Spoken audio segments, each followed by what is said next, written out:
AC खूप जास्ती आहे का ग? मी सांगू का त्यांना कमी करायला? अमृता, हे बघ मी बॅग कुठेतरी अशीच ठेवून आलोय, तू चिड माझ्यावर प्लीज.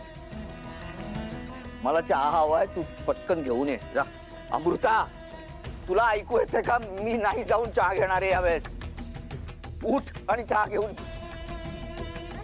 तू चिडली नाहीस माझ्यावर? मी बॅग अशीच ठेवून आलो तेव्हा. तू शांत नको राहू, चिड माझ्यावर.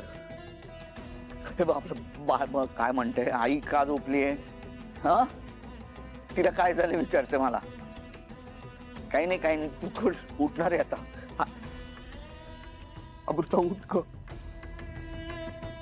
ए पूजा, फोटो दाखवायचे राहिले. पूजा बघ काय सुंदर झाली. आई जाम खुश होती माझ्यावर.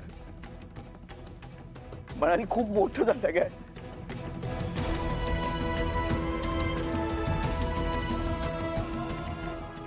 उठ ना आई ना, तू उठ बस. बाकी मला काही नकोय. ते डोहाळ जेवणाचं बिवणाचं ना, ती तयारी करतात लोक. ते म्हणतात अमृता येणार आहे, डोहाळ जेवण आहे आपल्याकडे.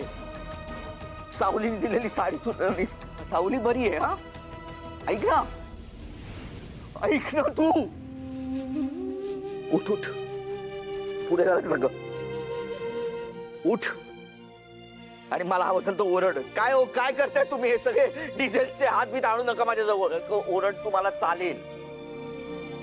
नाव प्रिन्स नाही ठेवायचं. तू ठेव, तू सांगशील ते ठेवतो. तू उठ, तू फक्त उठ. आता माझ्याकडे बघ बघ. अमृता उठ. अमृता, अमृता.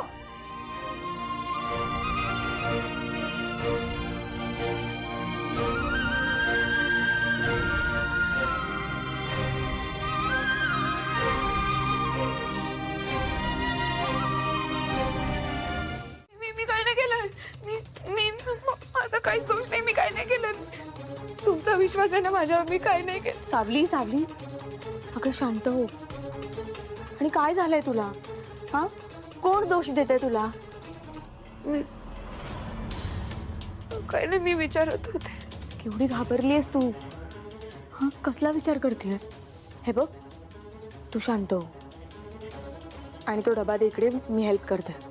तारा मॅडम, तुम्हाला हॉस्पिटलमधून फोन आला होता का? बहिणीनं शुद्ध आली का आता? माझं आत्ताच सोहमशी बोलणं झालंय. तो नीलदादा आणि राजकुमार दादासोबत तिथेच आहे. पण वहिनीनं अजून शुद्ध नाही आली आहे ग. टेन्शन आलंय मला. हे बघ सावली, जे काही झालं तो फक्त एक ऍक्सिडेंट होता. तू काही मुद्दाम नाही केलंयस. त्यामुळे तू कशाचा त्रास नको करून घेऊ. तू शांत हो, सगळं ठीक होणार आहे. आणि हे बघ, वहिनी बऱ्या होतील. हो, वहिनी बरा होणारच. मी डबा भरते लगेच. उशीर नको व्हायला. हॉस्पिटलमध्ये घेऊन जायचं. हा सावली, मी पण येते तुझ्यासोबत. चालेल चालेल. चला जाऊया आपण, वहिनींकडे जाऊया. चला.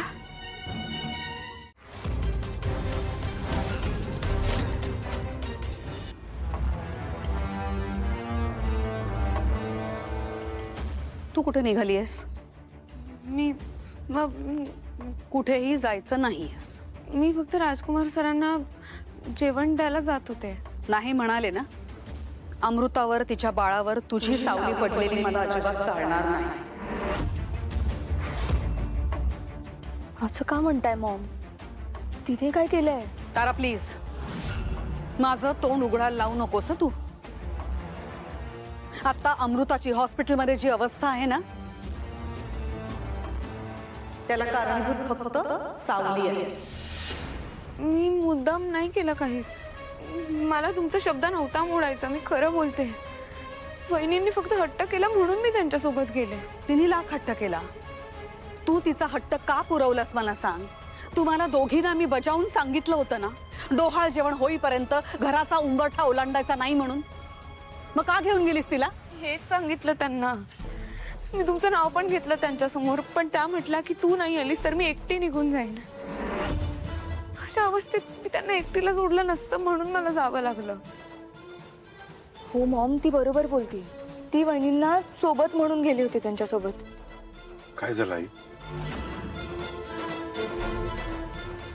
अमृताने हट्ट केला बाहेर जायला.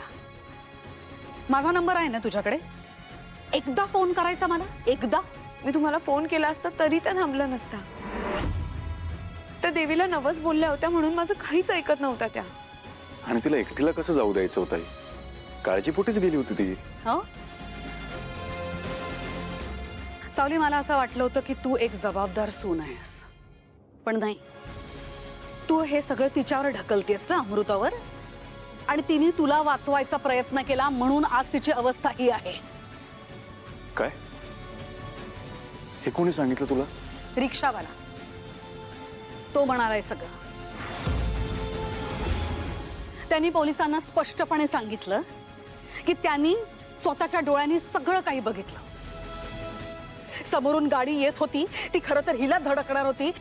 अमृताने ते बघितलं, सावलीला ढकललं आणि म्हणून गाडीचा मार अमृताला लागला. आणि म्हणून आज ती हॉस्पिटलमध्ये. नाहीतर तिच्या जागी सावली असती. तेव्हा माझ्या अमृताला, तिच्या बाळाला सुखरूप ठेव रे बाबा, सुखरूप ठेव. विश्वास ठेवा तिलोत्तमा मॅडम माझ्यावर. मी मुद्दाम काहीच नाही केलं. मी